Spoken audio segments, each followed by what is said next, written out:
Welcome back into the channel. Today we are going to create my official 2025 quarterback tier list. I saw Dan Orlovsky doing something like this and it had me thinking, and I saw The Athletic put out something like this from GMs, etc. And today I decided, why not get on the old tier list maker and cook up a tier list for the 2025 season of all quarterbacks, starting quarterbacks. Some of it's not starting, some of it they prioritize rookies. We'll talk about it when we get to it. Let's hop into the tier list.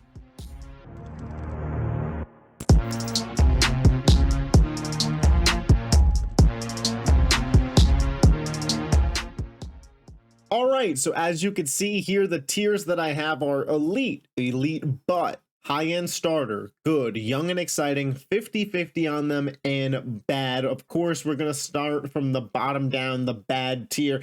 I don't care that he hasn't played a game. Tyler Shuck, I'm stamping him as a bad quarterback. The guy had, what, 7-8 years in college. He's older than CJ Stroud and Justin Herbert, I think. Like, Tyler Shuck, you can't convince me is going to be a good quarterback in the NFL. Sorry. I'm sorry, Saints fans. You just can't convince me. Joe Flacco at this point in time is a bad starting quarterback. I think Joe would be a solid backup quarterback, but going into a year where he is going to be your guy, that's just not where you want to be if you were hoping to generate some wins on the football field this particular season. I'm also going to throw Justin Fields in this tier. I just don't believe in him at this point in time. I'm happy for Justin that he is going to get an opportunity to start for the Jets, and I hope he gets a full year to really try and prove himself. But to me, not it. Anthony Richardson, I have AR in this tier. I just don't believe in him, whether it's his ability to stay healthy, the mental, the ability to complete a 5-yard out route. I'm just not there. And perhaps my most controversial player in this tier, Tua Tagovailoa. And Tua is the best of this tier for sure. I don't believe that Tua is a good quarterback. I believe 2 years ago was the product of Tyreek Hill still being in his prime in a Mike McDaniel offensive system that squeezed the most out of the Dolphins team in a defense that was solid. But you can't convince me that Tua is a good quarterback anymore. One, the injury risk is at an all-time high. Two, anytime he is in a big game, he crumbles. Three, in the NFL, where the most important games are played in January and February, Tua can't play in the cold. I'm sorry, that is a bad quarterback, and his contract is the worst in the NFL. Moving into the 50-50 tier, it's pretty self-explanatory. These are guys that I am 50-50 on. We'll start with JJ McCarthy. I'm leaning more towards JJ is going to be a good player, but I am 50-50 on it. We'll see what happens. When I saw him coming out of college at Michigan, I thought he was very carried by a Michigan team, but then what I've seen from him in terms of that preseason game last year and his ability on the training camp field, I do think he has some high-end talent. They drafted him very young, and Kevin O'Connell is able to shape this guy. So I do think the system of being a Minnesota Viking is actually going to benefit JJ greatly. I do think the Vikings are a good team this year, and JJ plays well. Jackson Dart, again, they don't have Russell Wilson on this tier list. I didn't make it. They put Jackson Dart here. So be it. We'll put Jackson Dart in the 50-50 tier. Similar to JJ McCarthy, I do think that he has some high-end traits in terms of arm strength, size, and for Jackson Dart, he's actually more mobile than you'd think, but the IQ is a massive question mark, and will he ever be an NFL-level quarterback, or is he just kind of a backup? I'm not sure, but we'll see, man. I hope we get to see him this year and see what Daboll can do with him. 50-50. I'm also 50-50 on Sam Darnold. And I know Darnold had a really good year last year, but it was the first good year in his career, and he just hasn't had a lot of those, obviously. So, Darnold was a Pro Bowler last year, and if you watched just the NFL last year, you would think Darnold is a good to high-end starter, absolutely, but knowing his entire career and then seeing him go to Minnesota, which is one of the more quarterback-friendly places with Kevin O'Connell, a high-end offensive line, and some really good weapons around him, I just do question, was Sam Darnold finally able to be a late bloomer, or was he a product of the Minnesota Vikings system and now in Seattle with a worse offensive line, worse weapons, and a defensive-minded head coach? Are things going to crumble for Sam Darnold? And we got Aaron Rodgers. Aaron Rodgers, I'm 50-50 on. The counting stats haven't been too bad, but every time I've watched him play, I feel like he hasn't passed the eye test the past couple of years, but he's been on the Jets, and I'm wondering, do we have a Brett Favrean career track here for Rodgers where elite on the Packers, terrible on the Jets, and then you get to that third team for Favre, it was the Vikings, for Rodgers, it's the Steelers, and we actually start to see a better version of you from what we saw on those Jets years. So, I'm going to hold out a little bit of hope there for A-Rod. I'm putting Trevor Lawrence here. It hurts me. It pains me. Those of you that know, again, know that I was so high on Trevor Lawrence, and I haven't given up hope, and maybe I should put him in the bad tier, truthfully, but I'm hanging on by a thread here, guys. I still think Trevor has everything you would want if you were building a quarterback in terms of size, arm strength, arm talent, mobility. He just hasn't put it together to be a good football player consistently. We saw that playoff run and then the 8-3 start to the next year, which, like, we've seen it in a vacuum with Trevor. We'll see if this is the year that could be put together. Whether or not the Jags are a good team based on the defense, etc., I don't know. But the offense with Trevor, Brian Thomas, Travis Hunter, those running backs, and Liam Cohen, if it's not high end, that I think it's going to be time to move Trevor Lawrence down. The young and exciting tier, we'll start with Caleb Williams. I still haven't lost hope in Caleb Williams. A bad rookie season, but it was the Eberflus show. He had 2 offensive coordinators last year. The team has reset. They're bringing in Ben Johnson. They've improved the offensive line. I would be lying to you if I didn't tell you that I thought Caleb Williams is going to have a pretty good 2025. I'm excited to see what he does this year. Again, his NFL comp was Patrick Mahomes, and I'm not saying he's going to live up to that Mahomes tier, but there is a reason for that. We're not going to just throw away everything we knew about him from college because he went to a really dysfunctional spot. I do think the Bears cleaned up their process, and in a result, we will see that be better for Caleb Williams.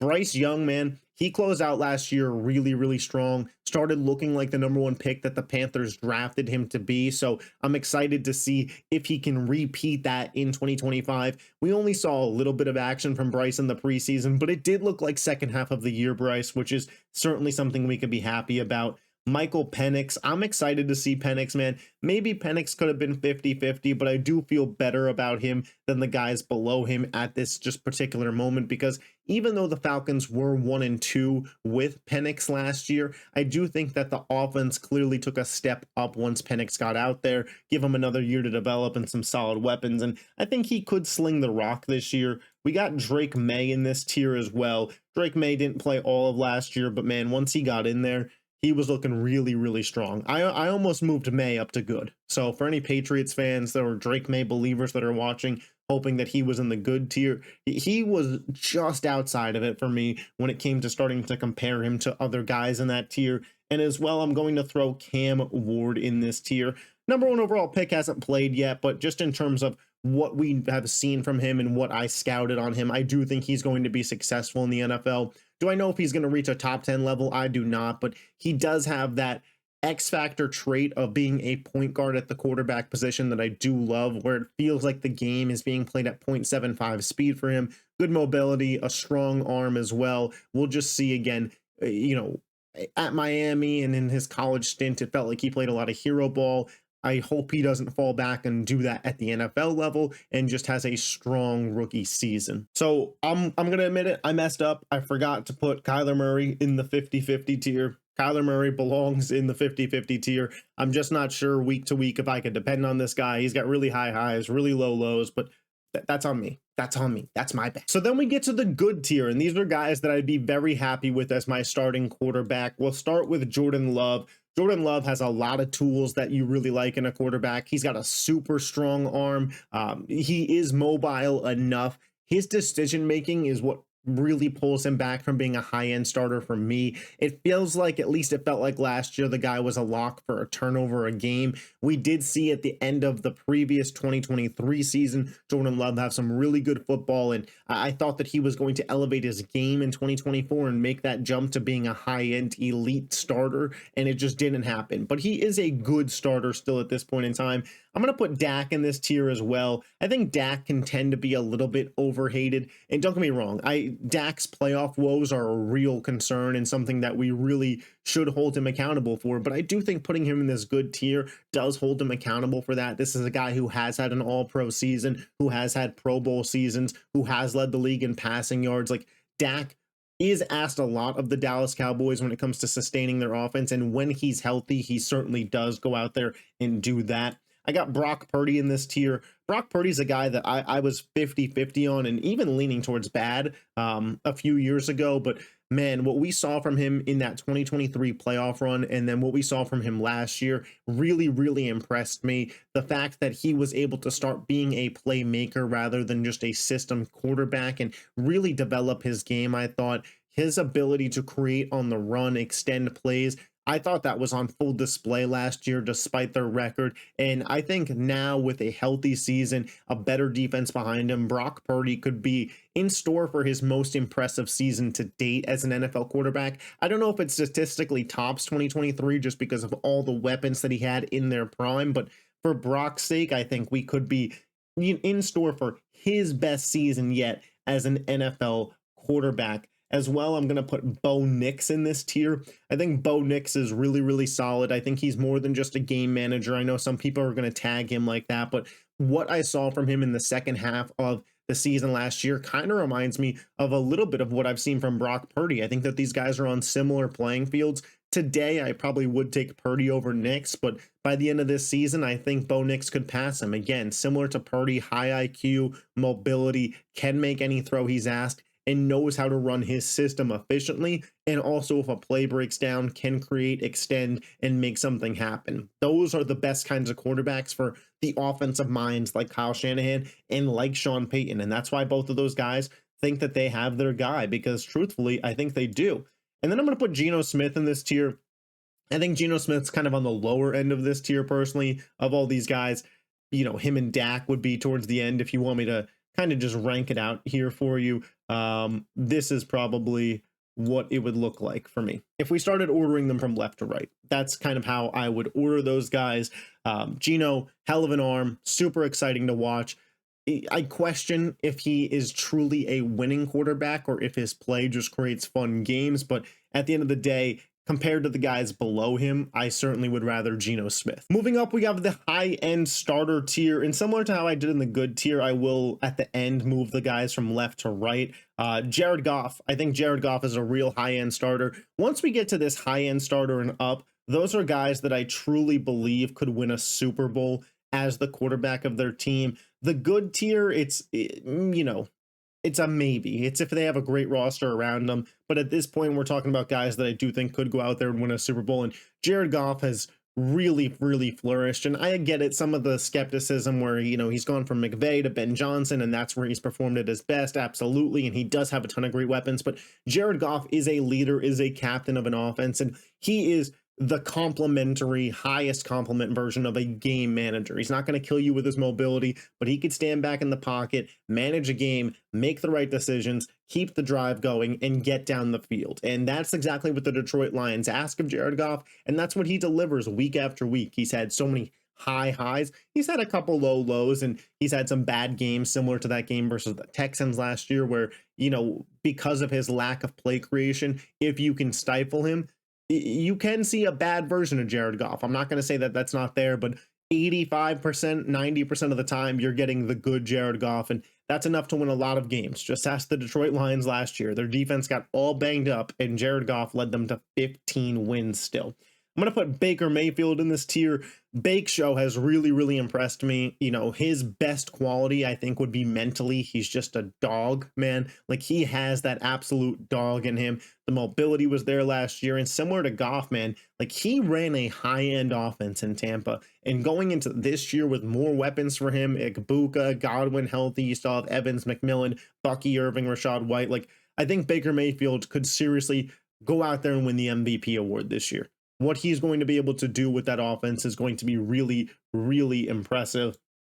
Give me CJ Stroud in this tier as well. CJ Stroud was just ranked the 39th best player in the NFL by his peers. So again, anybody that sold their stock on CJ Stroud, I think you sold too soon. This is a guy who, what we saw his rookie year at the time was the greatest rookie season. Jaden Daniels obviously passed it last year, in my opinion, but Stroud is still a really, really great player. His pocket presence is high end.